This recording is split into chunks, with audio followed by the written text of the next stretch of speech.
Hello guys! Hello Gemini! Welcome dito sa aking channel, Kapalaran 888. Welcome! Alamin natin kung anong messages, vibration, gabay, energy para sa lahat ng Gemini. Ito ay general reading, so pwede kang makaresonate. Gamitin mo lang ang iyong intuition sa panonood. December 31 to, last December 16 hanggang 31. So 2 weeks reading para sa lahat ng Gemini. Okay, house and book. Number 4, stability, and 6. Okay. Mayroon sa inyo dito, Gemini, na minamanifest nyo yung malapalasyong bahay.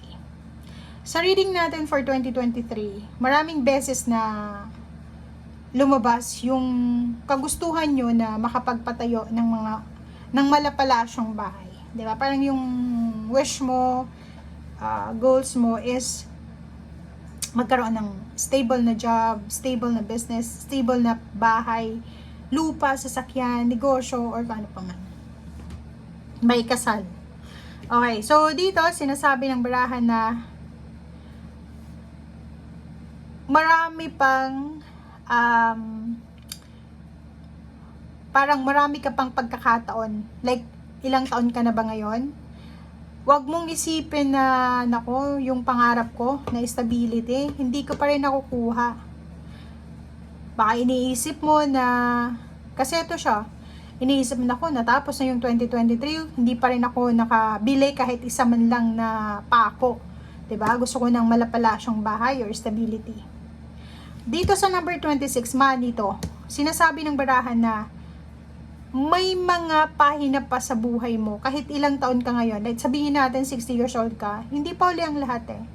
Hindi mo pa alam kung kailan ka, 'di ba, makakarating doon sa success na yun na gusto mo eh. So, ibig sabihin niya, marami pang unopened pages na pwede mong buksan, 'di ba? So, wag kang masyadong maging negative, wag kang masyadong maging, yung mag-self-pity ka na, sasabihin mo na ako, ilang taon na yung lumipas, ganun pa rin, walang pagbabago. Kasi, New Year, New Day, or kahit na hindi natin isipin yung New Year, everyday pwede kang swertehin, diba? Hindi mo dapat na minamalit yung sarili mo sa kung ano yung nangyayari sa'yo sa ngayon. Kasi, yung nangyayari sa'yo sa ngayon, is hindi yan manifestation ng future mo. 'Di ba? So, maniwala ka sa magic, milagro. Kasi, punong-puno ng milagro ang mundo. Yung mga naghihirap ngayon, hindi yan sure na talagang mahirap na sila. Oh, 'di ba? So, yun. Virgo, may kapatid ka bang Virgo? Gemini, or relationship na Virgo, or kapamilya? Kasi kung makikita mo dito, pwedeng ikaw ay may kaaway na Virgo, or any earth signs, or water sign, or fire sign. Nakikita ko sure dito na ano man itong pinaglalaban mo sa ngayon, mapagtatagumpayan mo to. So, be free. 'Di ba? So, wag mong masyadong i-pressure yung sarili mo.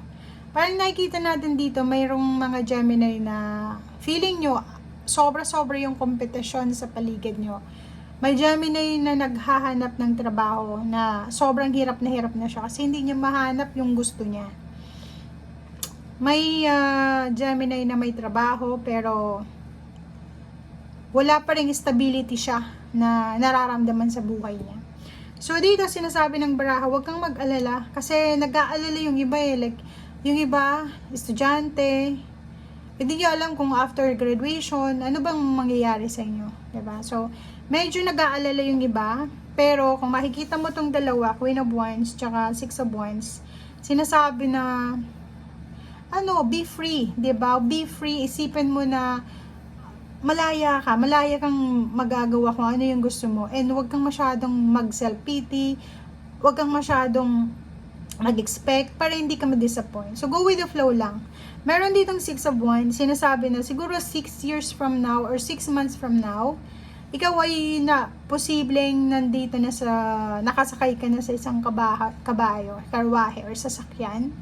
And may mga tao dyan na parang, wow, sasabihin nila, buti pa si Gemini. Hindi nila alam na dumaan ka sa mga pag-aalala, worries, regrets. Pero, itong future na nagsasabi sa'yo na lahat daw ng mga pinaglalaban mo, lahat ng struggles mo, tribulation, problema na kinakaharap sa ngayon, ay magkakaroon ka ng freedom dyan.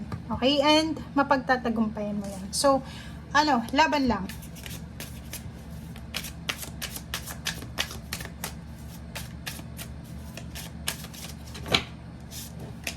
Okay.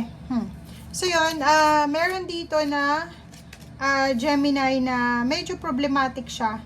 Emotional or financial siguro. Medyo siya, burden yung pakiramdam niya. So, sinasabi ng baraha sa'yo dito na nangangailangan ka ng